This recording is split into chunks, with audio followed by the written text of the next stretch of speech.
Okay, fine. So let's start then. So, as I mentioned, the key to the second parak of Shema is the theme of rain. Of rain, right? Because the Torah doesn't just say that if you do the mitzvot that God will reward you. He's very specific about this, right? Let me remind you of this, if you have forgotten since you read it this morning. But v'haya im shamoah tishmu al mitzvotai asher anochi mitzaveh etchem hayom li'ava Adonai Elohechem u'lo'avdo b'chol levavchem v'chol nafshechem.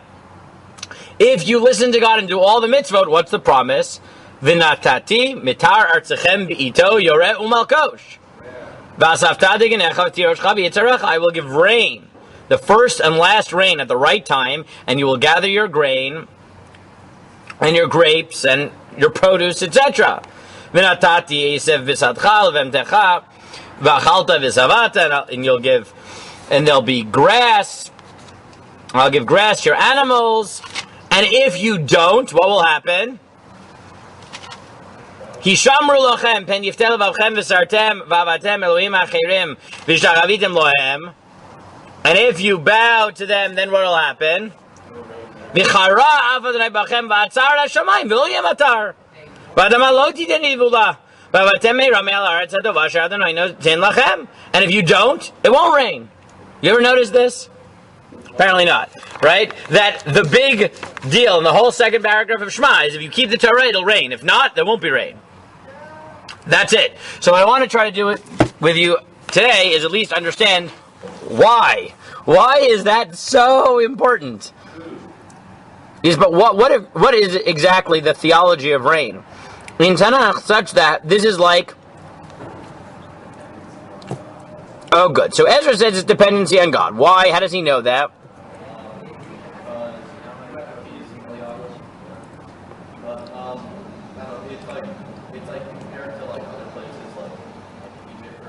Very good, right? So this is not, right? This is an important and becoming more well known, I think, as certain, as Tanakh people, proliferate.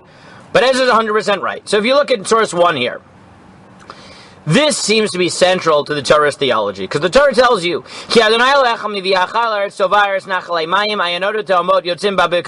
God promises that He's taking you into Israel, right?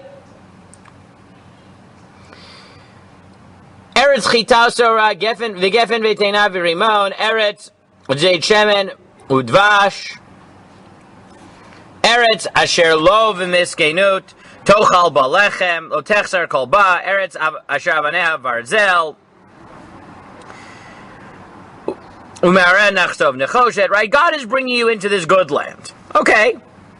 So now, in order to deserve Eretz Yisrael, God says you must keep the Torah. Right? Number 2. Vata Yisrael ma Adonai Elohecha shoel me'imach. Ki im li'yirai Adonai Elohecha lechet b'chol derachav v'la'ava oto v'la'avod Adonai Elohecha b'chol levavcha v'chol nafshecha. God, what does God want from you? He wants you to fear Him and follow in His ways, and love Him, and serve Him with all your heart and all your soul. Lishmor mitzvot Adonai v'chukotav asher anochi mitzavcha hayom l'tov lach. To keep the mitzvot that I command you today. Hein l'Adonai lecha shamayim v'shmei haaretz v'chol asher ba. The heavens are God's, and all in it. Ushmartem et kol mitzvah asher anochi mitzavcha hayom l'man techezku uvatem v'yirishtem et haaretz asher atem ovrim shama l'rishta. And if you keep the mitzvah, then you'll be able to go into Israel and inherit it. Right? And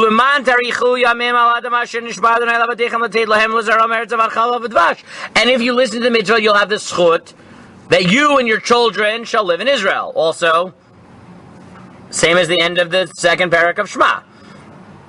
Right? Etc. But now, the Torah tells you, in the next pasuk, what exactly is it about Israel that will ensure that you only get it to succeed in it if you keep the Torah. So you could have just said, well, it's magical. But God says it's not just magical. It's actually very natural. God chose a land in which you have no choice but to be dependent on God. Why? So look at number 3. Ki ha'aretz asher atava shama lirishta lo cheretz Mitzrayim hi asher yatzata misham asher tizra et zarecha v'ishkita biraglecha kigan hayarak. Because the land that you are leaving, that you're going to, is not like Egypt, where it was like a vegetable garden where you could irrigate it with your foot. Now Rashi looks at this pasuk and says, Israel is better than Egypt because in Egypt you had to work to irrigate, and in Israel it rains.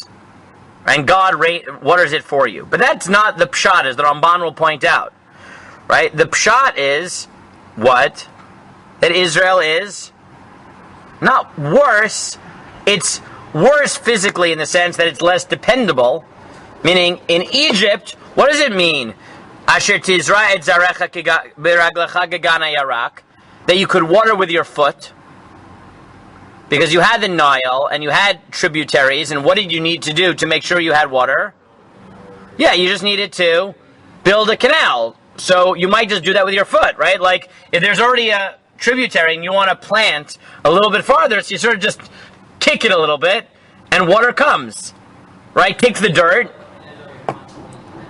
Right. But in Israel, it comes from rain, and therefore, you need God. So, if that's good, if you listen to God, then things will be easy. Rashi's right. It'll rain and it'll be easier. You won't even have to irrigate. But if you're bad, if you're depending on rain, you're depending on God, it's not going to rain. So the pasuk then says, "Va'aretz asher atam ovrim shama l'rishta, eretz harim uvkaot, l'mitara shamayim tishtamayim." The land that you're going to has mountains, valleys, and hills. And therefore, it needs rain. And if it needs rain, you can't just rely on natural phenomenon. You need rain, which means you need someone to send that rain, which means you need God. Which is, how is it described? Eretz asher Adonai Elohecha doresh ota tamid. Einei Adonai Elohecha ba mireshit ad shana v'acharit shana. It's the land which God pays attention to from the beginning of the year to the end. So the simple pshat is what? That what makes Israel unique, not that it's better, but that it's very physical conditions and topography, or the structure of the land, the mountains, force you to be dependent on God, and therefore makes it that naturally you will remember you depend on God, and you will be cognizant of the fact that you need God. But that also makes it easier in a naturalistic sense for God to say, if you keep the Torah, you'll get the consequences, and it'll be good for you. And if you don't, it'll be bad. Because the land doesn't have a natural water source. You need it from God. And what makes Israel unique is actually fosters dependency, and therefore encourages obedience. Yes, exactly. And now you understand what the second paragraph of Shema is doing. Right? Gavi. Right? To review quickly. You're going into Israel. Israel is unique. In Israel, you need to keep the mitzvot in order to survive in a natural sense. Why? Because there is no river to irrigate it. It needs rain. And if it needs rain, that means you need to be dependent on God to send that rain. And that's what the Ramban tells you in number 5. Upshuto shel mikra b'derech hasarot. What's the pshat? Du'u lochem. You should know. She'ena ke'eretz Mitzrayim lashkot ota beregel min hayorim min hagamim kigan hayarak. It is not easy. It's not easy to irrigate Israel. It's not a vegetable garden. It's not easy. It has hills and valleys, and therefore it can only be irrigated by water, by rain. Lo binyan acher utzricha sheyidrosho tatamid b'matar. Therefore, it needs God to pay attention to it constantly. Ki haaretz me'ah ma'od. It's a very parched land. Utzricha matar kol hashana. It needs rain all the time, every year. V'im tavru al ratzon. And therefore, if you don't keep the mitzvot, v'lo yidrosho ta b'gishmei ratzon, and God doesn't pay attention to it with rain, he ra'ah me'od. Israel is terrible. Lo tizra v'lo tatzmiach. It won't plant. It won't grow. V'lo yale bo kol ezev v'hareah. No grass will grow. Meaning, what makes Israel unique is not that it's better. It's that it forces you to recognize you're dependent on God. It's a land which is spiritually better because it doesn't let you forget how much you depend on God. Yes. That's what's unique about Israel. And that's why the second paragraph of Shema is, in this unit, is Ziring-R Aleph, is saying, if you want to live in the land, you don't want to just succeed, you want to live in Eretz Yisrael, then you got to follow the Torah. And if you do, the expression that God is paying attention to you is, it'll rain. And the expression of you're failing to live up to what is required to live in a land that is spiritually more attuned to your deeds is that it doesn't rain. Right? So, while Rashi says that the pshat is that Israel is better because, hey, I don't have to irrigate, it just comes from heaven, the Ramban says, no, pshat is the opposite. From a naturalistic perspective, it's worse. But if your goal is to have a land which has the potential to be successful, if you recognize that you need God, and if you do what that entails by keeping the Torah, Israel is perfect. Now, it's true, Rashi's right, that if you keep the Torah, then things are easy, because rain just comes. Right? But it means that you live in a constant fear. Israel is not physically the better land. It's spiritually a more conducive land to cultivating dependence.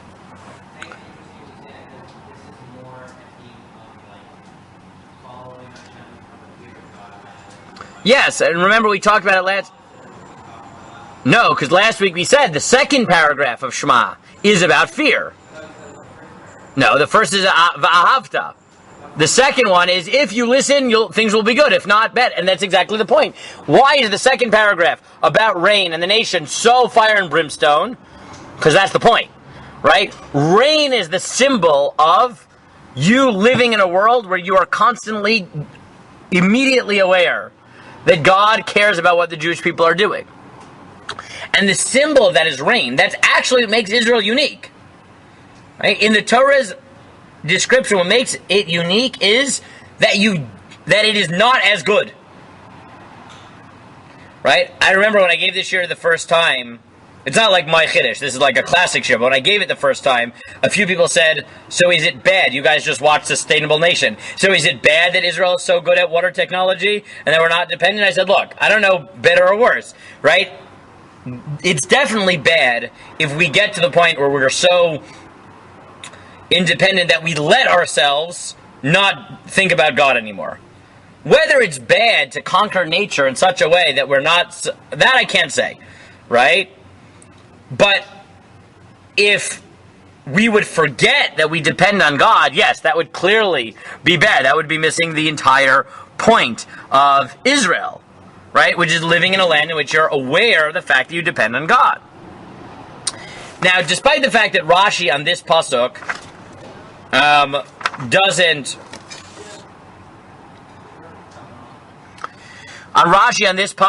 doesn't think that it means that Israel is worse, Rashi does give us a very key understanding. So turn to the second page for a second.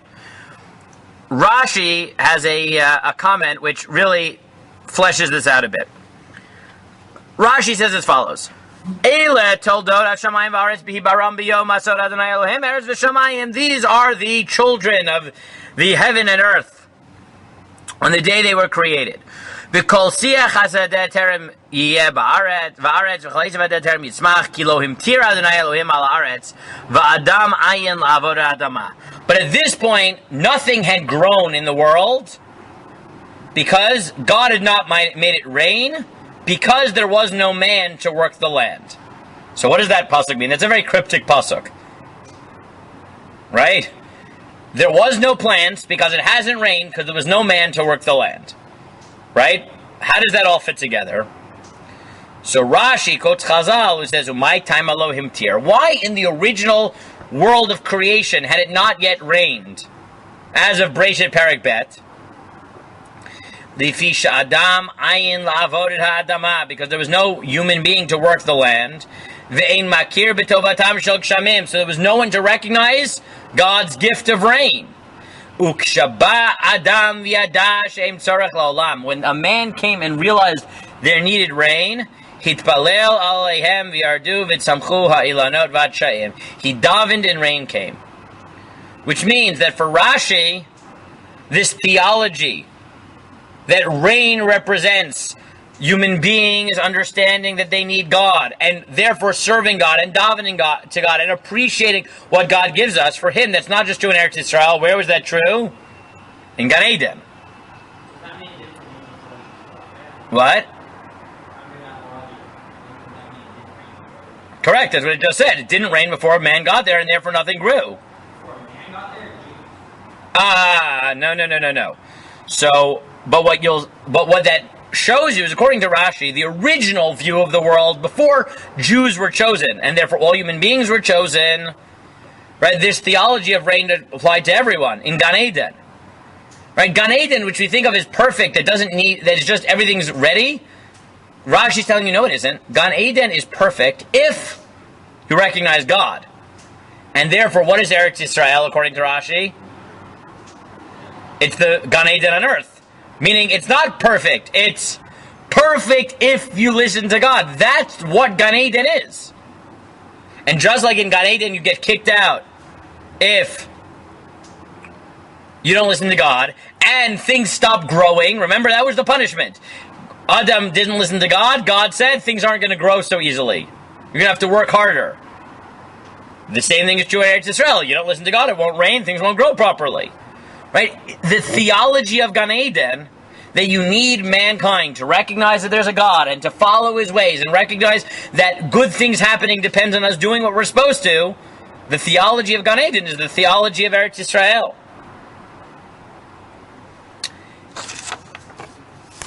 Next point.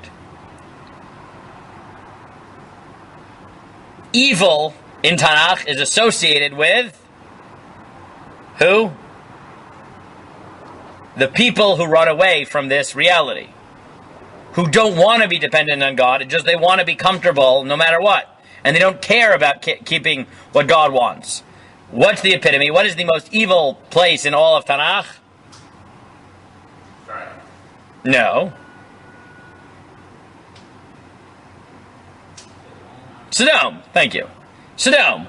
Except what does Sodom look like? What? Thank you. So look at number 6.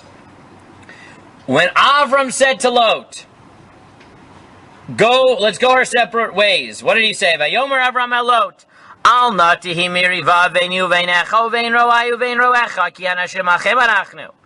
Let's not fight, because we're brothers, we're family.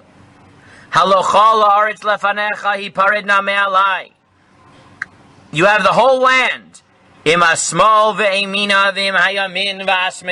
you go left, I'll go right. If you go right, I go left. Good. Someone tell me what Avram just told him. What were his options? What directions? What are east and west? Left and right. I mean, right and left are east and west, yes. No, sorry, are north and south. Why north and south? Because how is someone always oriented? To the east. If you're looking east, then going left is north, and going south is right. Which means Avram said take the north and south within Israel, but don't take east or west. Did Lot listen to him? Which direction did Lot take? East. How do I know he took east? It's the next pasuk. It's not really a secret. Vayisa Lot et einav vayar et kol kikar hayardain. lifted up his eyes and saw the Kikar Yarden, which means if he lifts up his eyes, that's the direction he's looking. He's looking at the Jordan River Valley. That means he's looking east, which means he's looking east. So Avram was offering him north or south, and he chose neither. He chose east. Why did he choose east, though?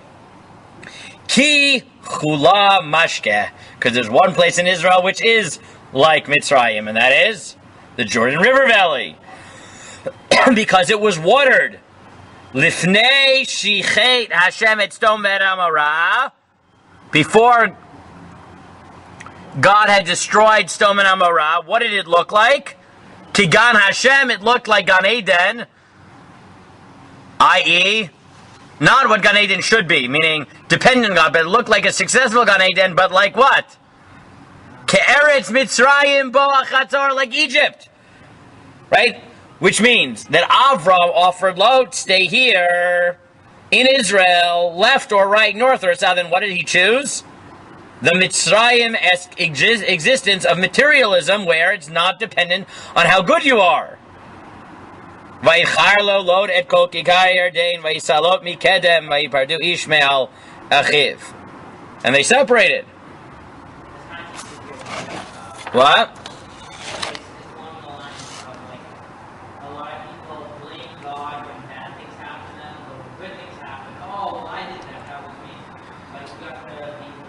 Exactly, right? And Lot, who's this evil person embracing Sdom, it's Mitzrayim, that model of wealth that doesn't depend on your actions, right? Now, I will note that it is therefore, if that's what Sdom is the place in Israel where you could escape the consequences of your actions, at least ostensibly, through natural means, because there is no rain. So why did they get their perfect comeuppance, their perfect punishment? Because what was their punishment? What? Yeah, except how did God destroy them? How does the pasuk describe it? I didn't give it to you on the sheet, but how did the pasuk describe it? This is very important. Now you'll understand how he destroyed it and why he destroyed it the way he did.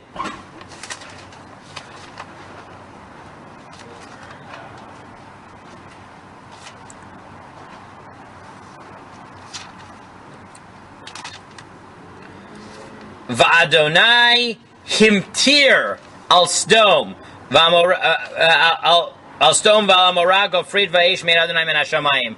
God made it rain down fire. Right? Meaning, you thought you could live in a land that depends on your actions, where rain represents our connection, but you lived in Sdom, which had a river. You could be like Mitzrayim, not care what God did. That's not how Israel works. So what's the punishment? Rain. Not the withholding of rain this time, because they don't need rain, but the rain of fire. Himtir is matar, is rain. He rained fire down on them because they tried to escape the theology of Eretz Yisrael, so instead they're punished with rain of fire. I bet you can make the argument, though, that there becomes there's a certain point between following the way of Hashem and like just doing something stupid. And it makes sense. Oh no! Look. So again, the question of like whether nowadays that we have, we don't need to depend on God in that way. Is that wrong? Right? We know that in the case of Sdom, it turned out badly because it wasn't just they didn't want dependency. But the point is that they did exactly all the wrong things, right?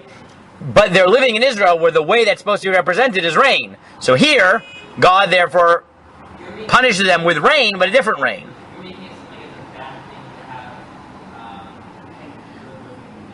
So this is right. This is the open question: is it bad? It's definitely bad to get to the point where you stop realizing you depend on God. It's easier to realize you depend on God when things aren't guaranteed. I'm not saying it's bad that we have water technology in Israel. If because of that we forgot that we depended on God, that would be bad, right? But we can't escape the fact that the Torah chose a land which, until recently, right? And even now, to a lesser extent, obviously, I mean, we still care about rain a lot in Israel, right? As much as we have all the desalination, we do depend a lot on rain, and we do care about rain. And the news, like in America, how often do people follow the news? How many centimeters did the lake go up? In Israel, they still do, right? Yes, but the Kinneret's going up slowly, not so much.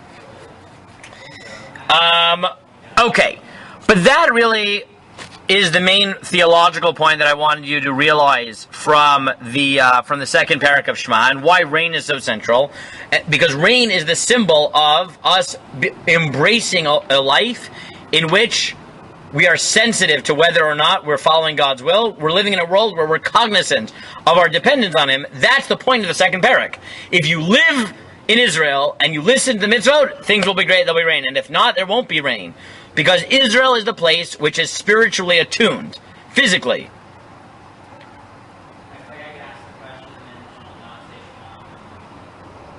No, of course you do, but that's the question in a lot of things, right? That's the Ramban's point, which we talked about a little bit before, right? Which is, are you really chayiv in any mitzvot outside, or is it just practice, right? Well, we'll bracket that, but definitely Israel is the ideal in that sense.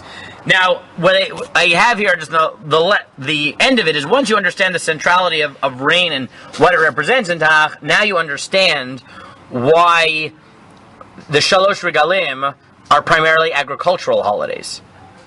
Right? Because once you realize that so much of the theology is about rain, and agriculture is an expression and a reflection of how happy God is with us, now you understand why Pesach is defined as Chodesh HaAviv, Sukkot is the harvests, right? Shavuot is a different harvest. Right? The point is, agriculture actually has spiritual meaning in the Torah.